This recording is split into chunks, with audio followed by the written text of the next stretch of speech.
I thank God every day for free will, for the free will to say what I wish to say, believe what I wish to believe, associate with who I wish to associate with, to protect myself as an individual.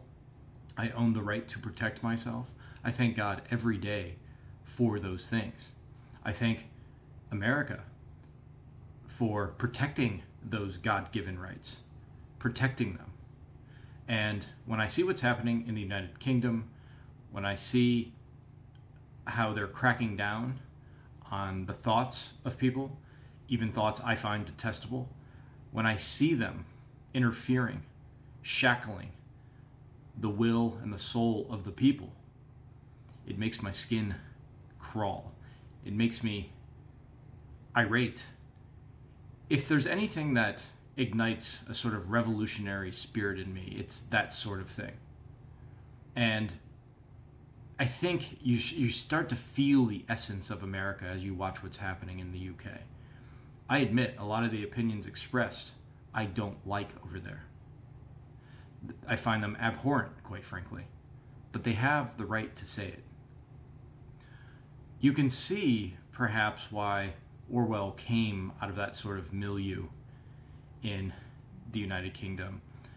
It also heavily influenced by what he experienced fighting in the Spanish Civil War, but there is something in the UK and in Europe more broadly that wink wink nod nod is pro-free speech. Leftists seem to only care about hateful, evil comments when it comes from the right, which they have every right to express, right? They do. They might not have the right to keep their job. I've always said, for instance, there is a limit on what you can say in a private space. If I own a private company and you're my employee and you come in shouting the N-word, you're fired. You still have your freedom of speech. Go on the curb and shout it, okay? But in Europe, they'll hunt you down for expressing those opinions. They'll arrest you. They'll arrest you for it. Getting fired for your job for being extremely racist or bigoted or extremely sexist, that's always been a thing.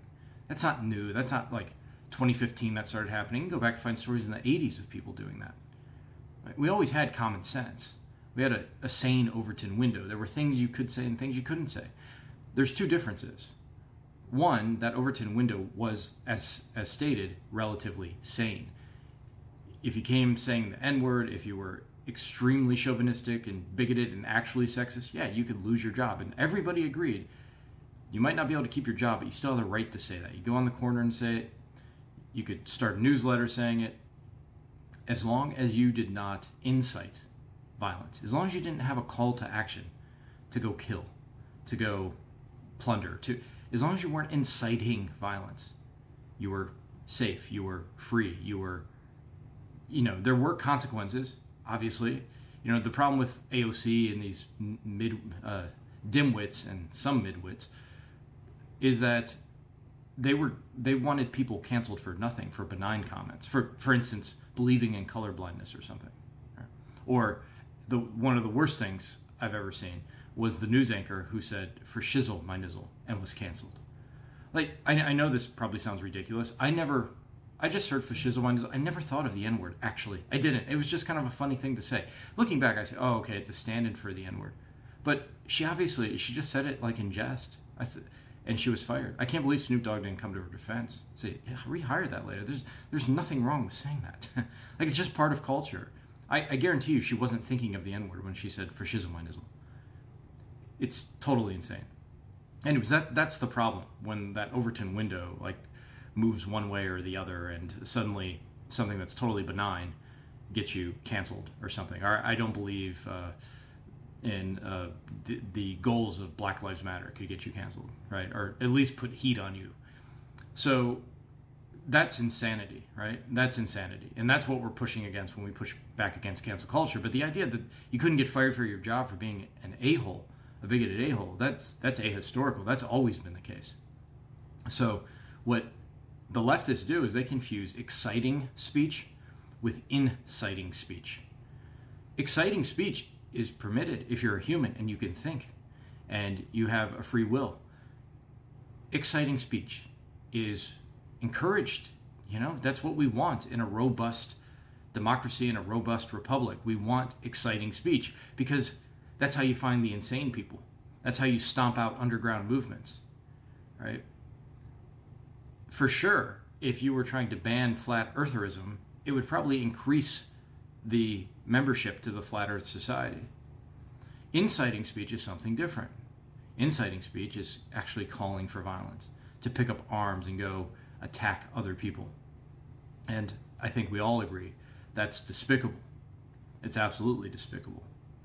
So when I look at the UK and I look at Europe and their position on free speech, I find it absolutely repulsive.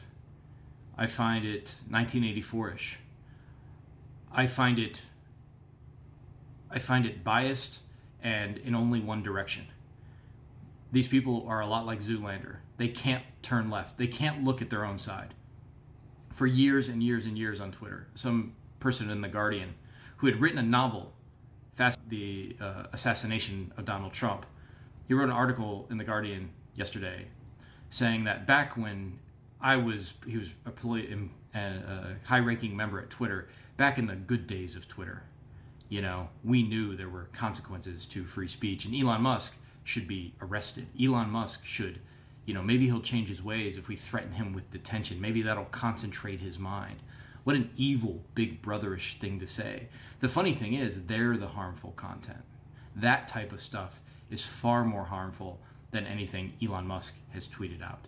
That type of, he'd be one sharpening the guillotines in the French Revolution. Do you know what I'm saying? These are Jacobins. These are Maoists. These are not, Maoist light. Let's not go all the way. Jacobin light. But you can feel the intention behind what they're saying. And it's not good. It's not good. So he's saying these things about, the freedom of speech.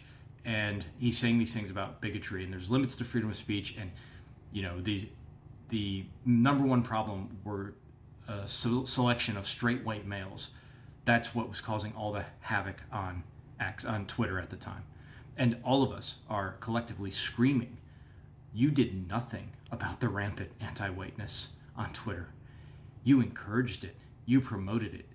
If I can ever get a hold of my log of things I flagged, because I always thought there are things you shouldn't be saying on X, right? Like, again, out in the public, on a public street, go say what you want. But if you're going to be throwing the N-word around and calling Hispanic people a slur, or gay people the F-word, right? On a private company, it's like, yeah, you shouldn't do that here. You still have the right to do it, but it's a company. A company should have some standards, or I have no problem with that. So I would flag people using the N-word. I had no problem with it, right? That Overton window, I still believe in it. I would also flag numerous accounts from back in the time when you had to earn, or it was like only given to a few people, the blue check mark, the blue tick. Sometimes I call it blue Lyme disease because those people are so sickening to society. Anyways, it's like a toxin, a neurotoxin in our society. But I would flag these accounts. Every right-wing account that I flagged that was racist, I got, this qualifies as hate and so forth.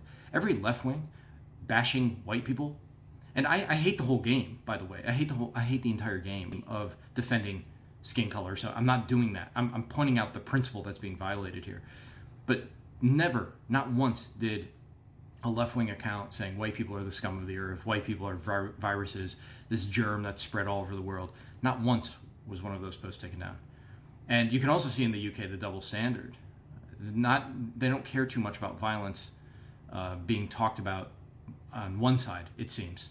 I'm trying to find data on this, and I know some other people are too, but if our impressions are correct, they do not crack down on left-wing violence or religious radicalism from the right. I also want to make one more point before I forget. If you're an atheist and you don't think your rights are God-given, you can still, we're probably still on the same page. You just think they come from nature. They're inalienable via nature, via your DNA, your unique DNA. So anyways, the UK, what a horror story, right? And I find, again, a lot of the comments repulsive, but if they're not inciting violence, and they're just speaking in an exciting way, the government and police should stay the F out of it.